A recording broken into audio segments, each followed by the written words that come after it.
I love watching birds. I love all of their colors and all of their songs, and I'm always looking for ways to attract more of them to my yard.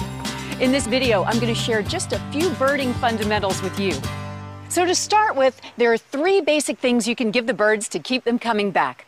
Fresh water to drink and to bathe in, plenty of cover for them to nest and to hide in, and a variety of quality foods to eat. When it comes to water, birds get most of what they need from rainwater and dew. But add a convenient water source, like a bird bath or a water feature to your landscape, and you'll attract a larger number and variety. Next, all birds need cover to nest, to hide from predators, and to protect them from the weather.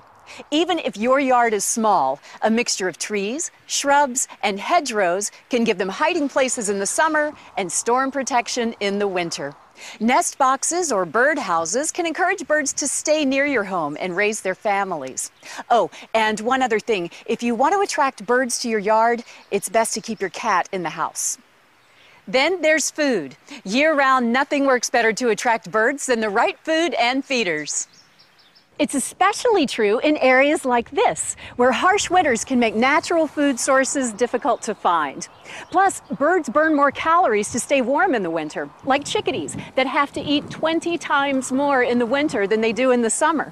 Now, birds eat a wide range of foods depending on the season and availability. Lowe's carries a large selection, and the packages list which birds each food attracts. It's best to buy quality food like black oil sunflower seed, safflower seed, or thistle, or seed mixes that contain these and other nutritious ingredients like millet and cracked corn.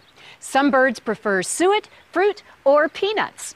Now, the seed mixes are popular because different blends are available to attract a wide variety of birds. Just be sure to choose ones that don't have a lot of fillers that the birds won't eat. Here's a tip. When you're storing your seed, keep it cool and dry in a metal container that will keep out mice and squirrels. So let's talk feeders. Some birds feed on the ground, others feed in shrubs, and still others higher up in trees. So if you want to attract a variety of birds, locate feeders with different foods at different levels. Now, tray or platform feeders can be located near the ground or higher up, and they're really great for efficiently feeding many different species. Mounted several inches from the ground like this, they can attract cardinals, sparrows, juncos, towhees, and others. And also, seed placed on a platform doesn't spoil as quickly as seed placed on the ground. When they're mounted higher, platform feeders are a safe place for lots of birds to feed, and they can be used with many different foods. When filled with a fruit and nut blend, they can attract woodpeckers, nuthatches, and buntings.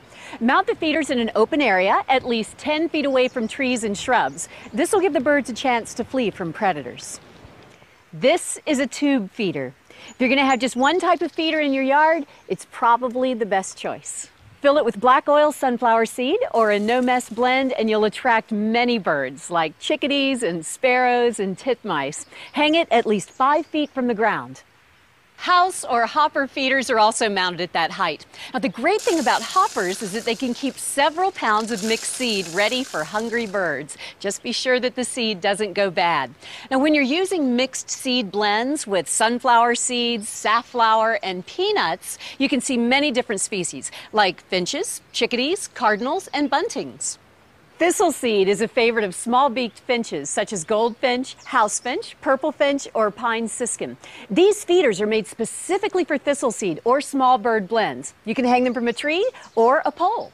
Suet feeders can be placed up in trees for birds that feed higher off the ground. Now, these feeders are mostly used in the winter because suet can spoil quickly above 70 degrees, but it can be an important winter food for titmice, chickadees, nuthatches, and woodpeckers. For a lot of people, summer just wouldn't be the same without hummingbirds.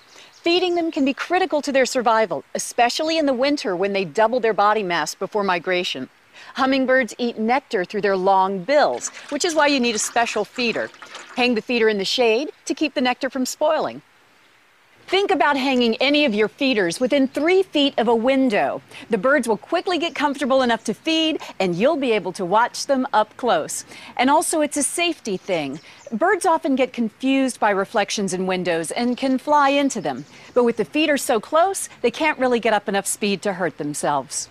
Now, if squirrels are a nuisance, here are a couple of suggestions. Make it hard for them to reach the feeders. Mount them on poles at least 5 feet off the ground and more than 6 feet from any trees. Baffles can keep them from climbing up. And finally, maintain your feeders regularly. Keep your food fresh. Creating a bird-friendly environment isn't so hard. And when you do, your yard will be a more delightful place for you and a more nurturing place for them. For more ideas on how to make your yard the best it can be, see our other videos at Lowe's.com/videos.